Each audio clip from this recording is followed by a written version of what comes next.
Hello there. Welcome to video 166 from Sumit Academy. I do hope that you have subscribed to my channel. Do subscribe now so that you do not miss out on my previous or future videos. And do remember to like and share this video too. To make your task a little easier, here is a complete list of all the 166 videos available on my YouTube channel. The list is divided into the playlists under which they are available. Do have a look.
In this video, we shall explore the nuances of corporate governance.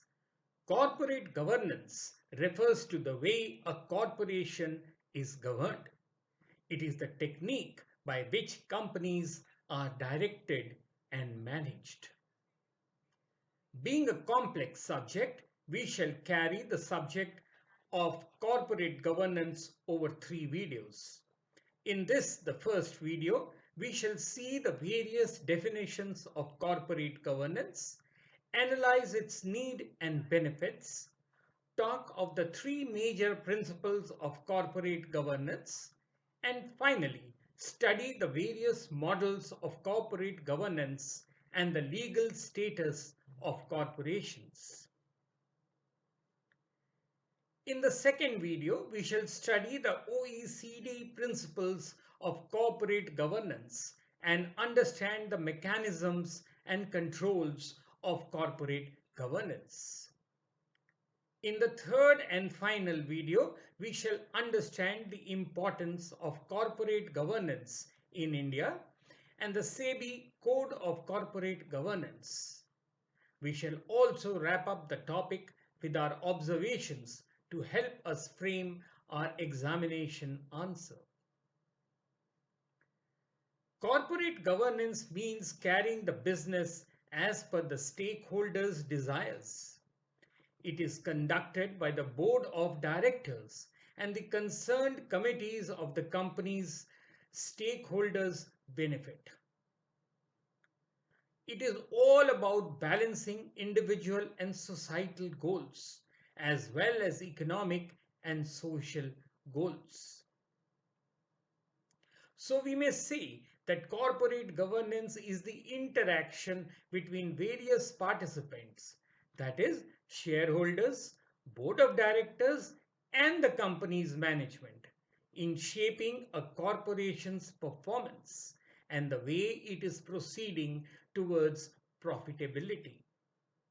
The relationship between the owners and the managers in an organization must be healthy, and there should be no conflict between the two. The board of directors is central to corporate governance. Its relationship to the other primary participants, the shareholders and management, is critical. Additional participants include employees, customers, suppliers, and of course, creditors. The corporate governance framework also depends on the legal, regulatory, institutional, and ethical environment of the community.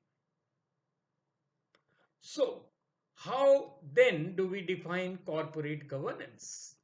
Corporate governance is the control of management in the best interests of the company, including accountability to shareholders.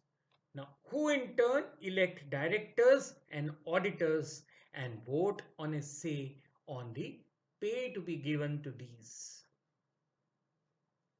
How a company is governed influences rights and relationships among organizational shareholders. And ultimately, how an organization is managed and whether it succeeds or fails. A point to remember here is that companies do not fail, boards do. So, corporate governance about how companies are directed and controlled. Good governance is an essential ingredient in corporate success and sustainable economic growth. Expressing it in yet another way, we may say that corporate governance is about the whole set of legal, cultural, and institutional arrangements that determine what public corporations can do, who controls them, how that control is exercised, and how the risks and returns from the activities they undertake are allocated.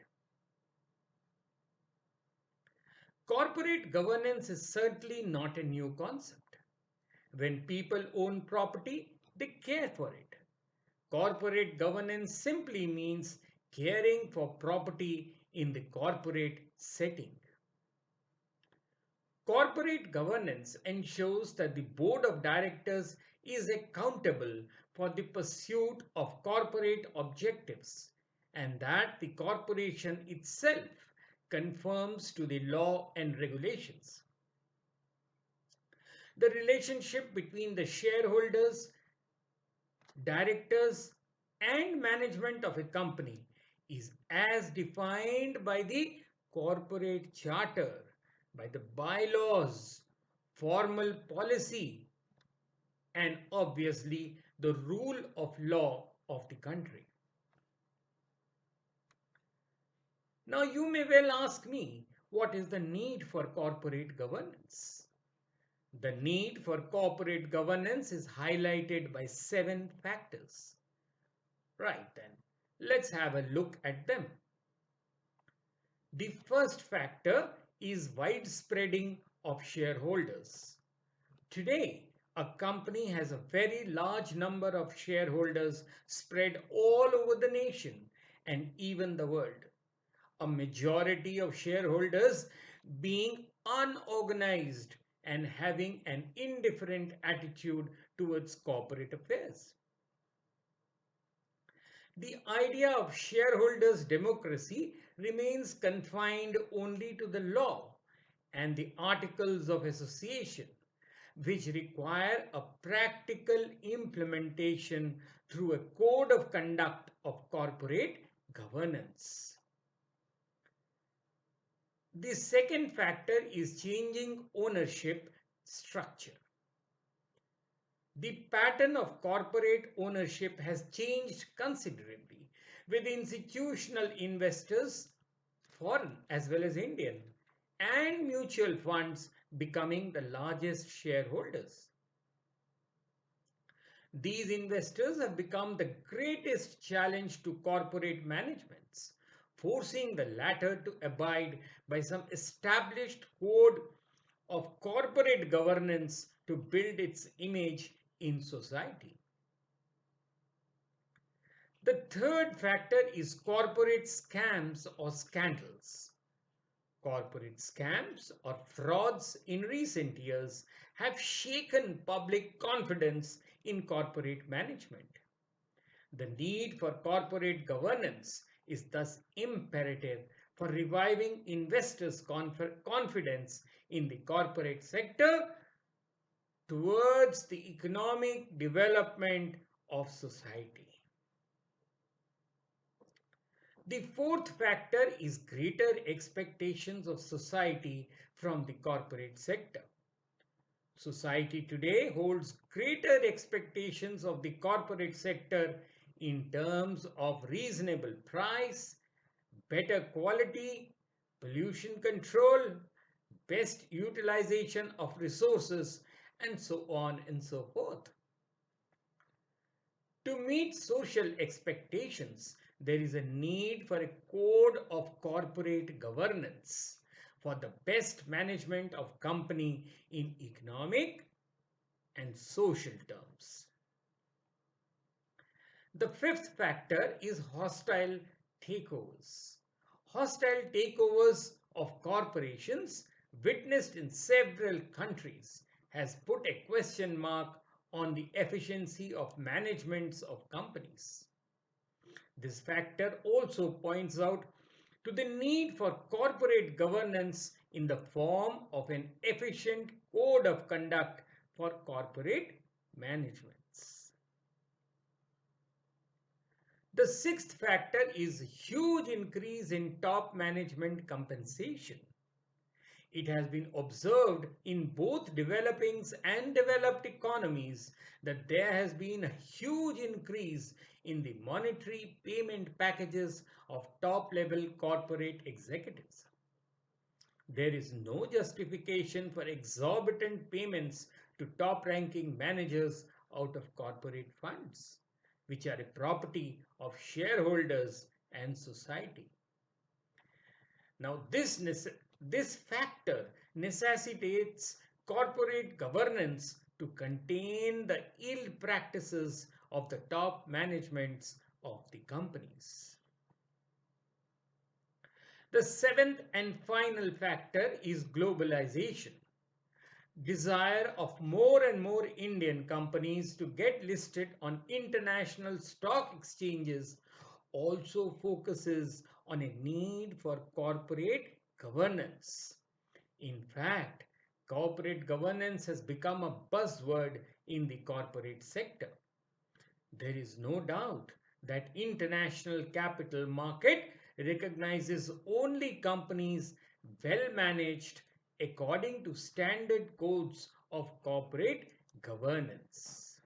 Let us now have a look at the three major principles of corporate governance. The first principle is that of transparency.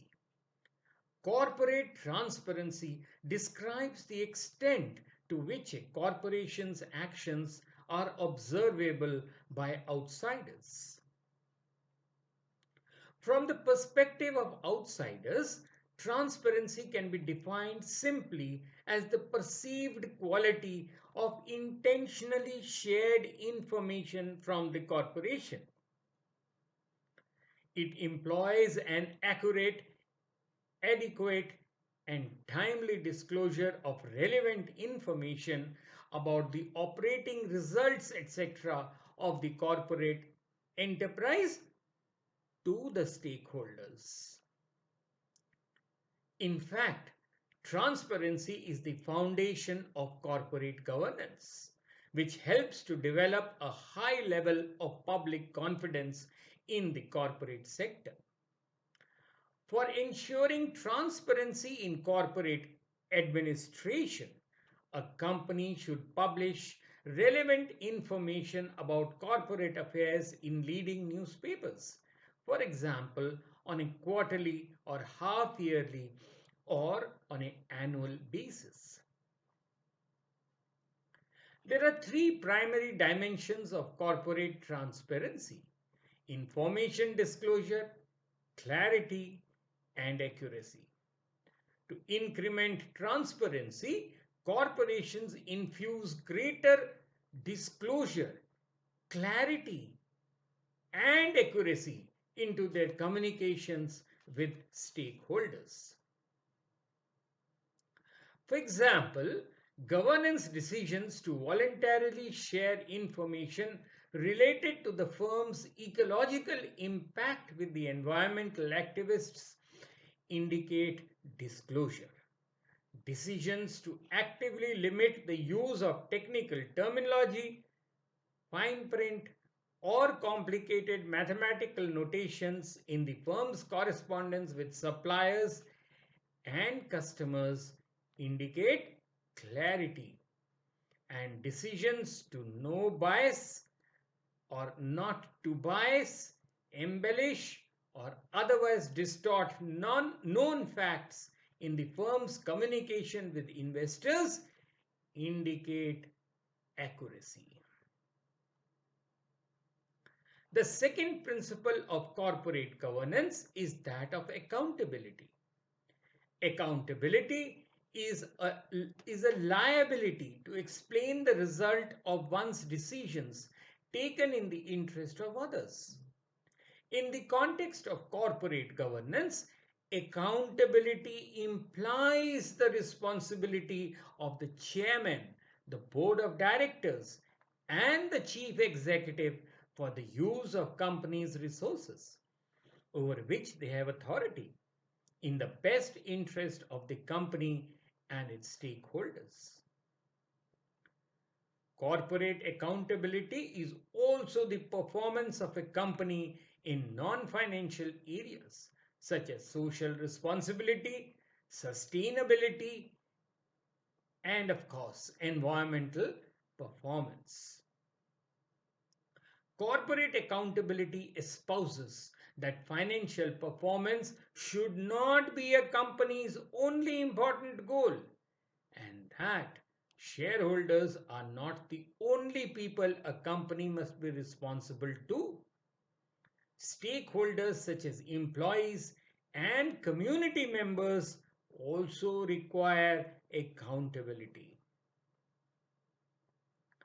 Instead of urging companies to voluntarily give an account of their activities and impacts to improve their social and environmental performance, corporate accountability believes that corporations must be held to account, that is, implying enforceability.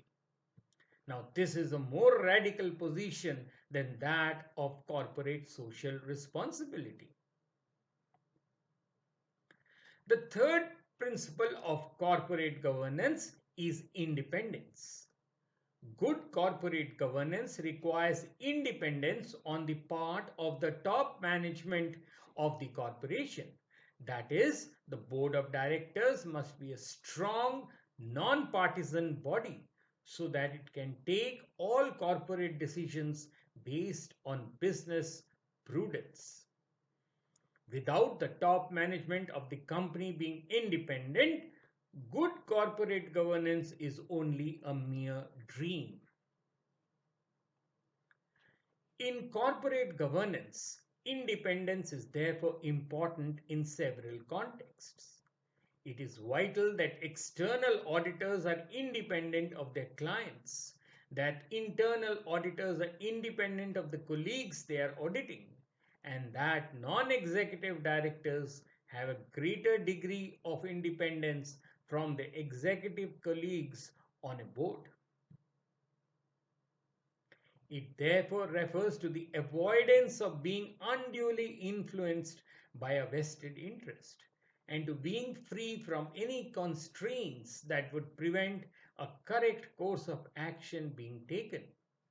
It is an ability to stand apart from inappropriate influences and to be free of managerial capture, to be able to make the correct and uncontaminated decision on a given issue. We now come to the benefits of corporate governance. Good Corporate governance ensures corporate success and economic growth, maintains investor confidence, because of which the company can raise capital efficiently and effectively. It lowers the capital cost and has a positive impact on the share price. We have spoken of stakeholder interests. Let us have a look at what this term means in the context of corporate governance. In contemporary business corporations, the main external stakeholder groups are shareholders, debt holders, trade creditors and suppliers, customers, and communities affected by the corporation's activities.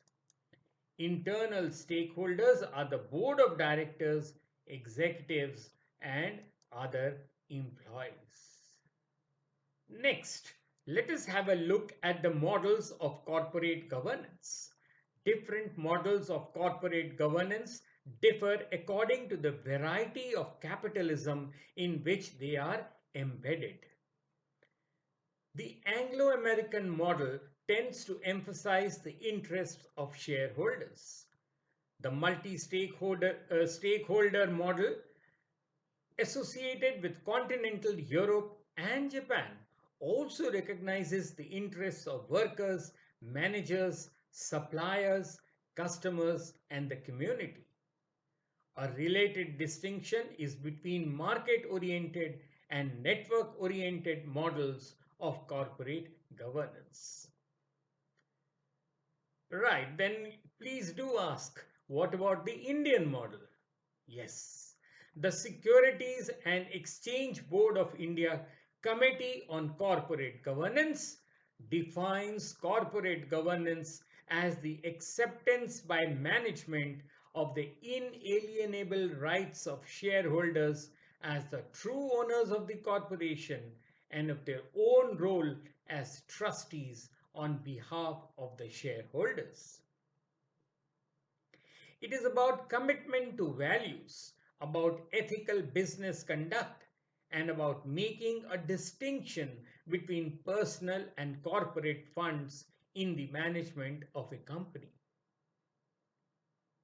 Next, what is the legal status of corporations? Corporations are created as legal persons by the laws and regulations of a particular jurisdiction. These may vary in many respects between countries, but a corporation's legal person status is fundamental to all jurisdictions and is conferred by statute. Now, this allows the entity to hold property in its own right without reference to any particular real person. It also results in the perpetual existence that characterizes the modern corporation. In addition to the statutory laws of the relevant jurisdiction, corporations are subject to common law in some countries and various laws and regulations affecting business practices. In most jurisdictions, corporations also have a constitution that provides individual rules that govern the corporation and authorize or constrain its decision makers. This constitution is identified by a variety of terms. In English-speaking jurisdictions, that is areas, it is usually known as the corporate charter or the memorandum or articles of association. The capacity of shareholders to modify the constitution of their corporation can vary substantially. In 2009, the International Finance Corporation and the UN Global Compact released a report, Corporate Governance, the Foundation for Corporate Citizenship and Sustainable Business. Now, this is linking the environmental, social, and governance responsibilities of a company to its financial performance, and of course, long-term sustainability. Well, that's all from me in this video. In this first video, we have seen the various definitions of corporate governance, analyzed its need and benefits, talked of the three major principles of corporate governance, and finally studied the various models of corporate governance and the legal status of corporations. In the second video, we shall study the OECD principles of corporate governance and understand the mechanisms and controls of corporate governance. In the third and final video, we shall understand the importance of corporate governance in India and the SEBI Code of Corporate Governance. We shall also wrap up the topic with our observations to help us frame our examination answer. This video is based on the information freely available on the internet. No originality is claimed for the same. The intention of this video is only to prepare candidates for answering examination questions on the subject and not for any financial gain. Do like and share this video and do subscribe to my channel now so that you do not miss out on my previous or future videos. Till later then, cheerio.